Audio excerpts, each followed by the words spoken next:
everyone, welcome to DIY with Nancy. Hope you're all doing well.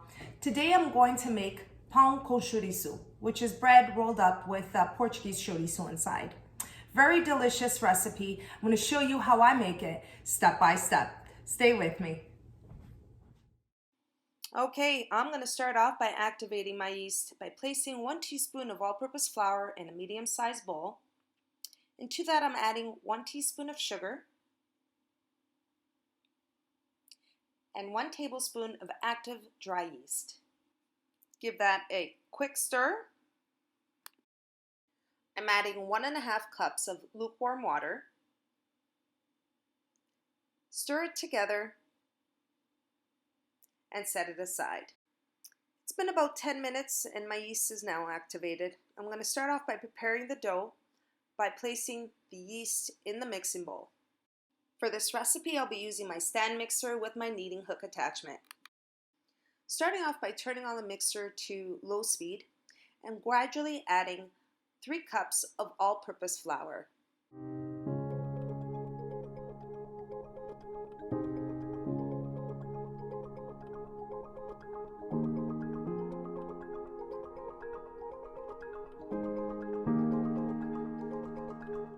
And next I'm adding 1 teaspoon of salt.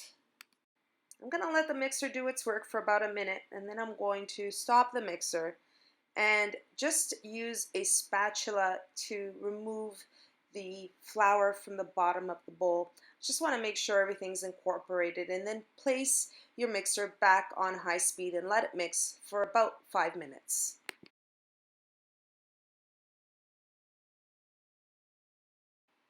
You'll end up with a dough that's not too sticky, but if you find it is too dry, you can add a little bit of water at a time to get this texture.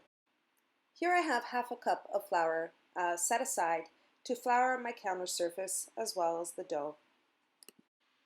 I've dusted my counter surface and I'm kneading the dough for about a minute. After a minute of kneading, form your dough to a ball. Now here I have a medium-sized bowl and I'm placing 1 teaspoon of olive oil. And I'll be using the olive oil to grease the inside of the bowl, which is where I'm going to be placing my dough to rise. So I'm going to place the dough in the bowl and I'm going to cover it with plastic wrap and wait until it doubles in size. While the dough is rising, I'm going to start off with 2 chouriços. And these are medium-sized homemade chouriços, but feel free, you can buy them at a Portuguese butcher shop or even in a local grocery store. Start cutting them in rounds just like this. You continue cutting them, and I do eventually cut them in little pieces, and you can see that on my left.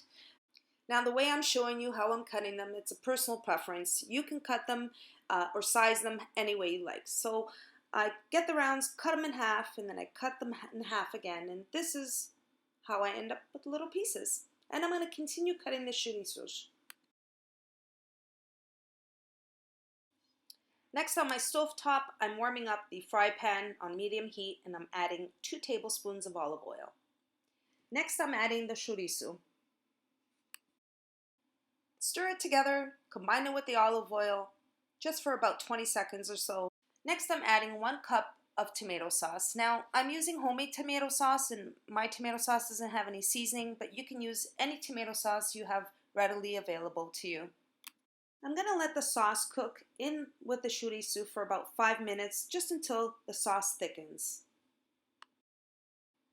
The tomato sauce is now thickened. You can see it's well blended in with the chouriço, and now we're ready to place the chouriço in the bread dough. Let's go check on the bread. Here's the dough, it's doubled in size. Took about 1 hour, and I'm going to just dust some flour onto the counter.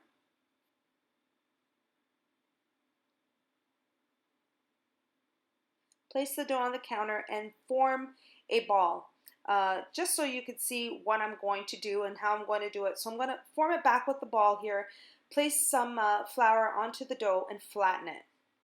And I'm using my plastic dough scraper to cut the dough in half and eventually just cutting it in 8 pieces, just as I'm doing here. Here I have a prepared baking sheet with parchment paper where I'll be placing the pão com chouriço. So here's the technique I use. I roll it in a ball, I flatten it, and then I use a pizza roller to roll out a 4-inch circle to place the chorizo.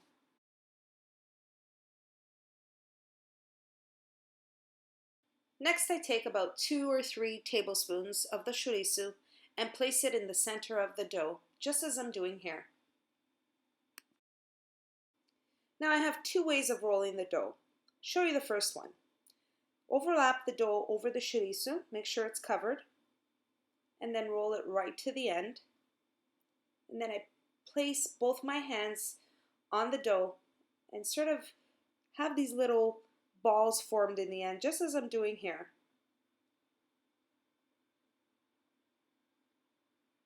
So this is one way of rolling the pão com chouriço.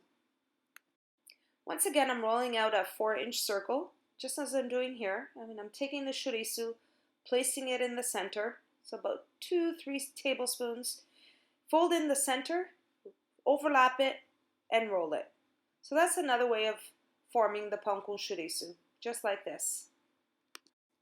Next, you simply want to dust a little bit of flour on top of the pão com chouriço.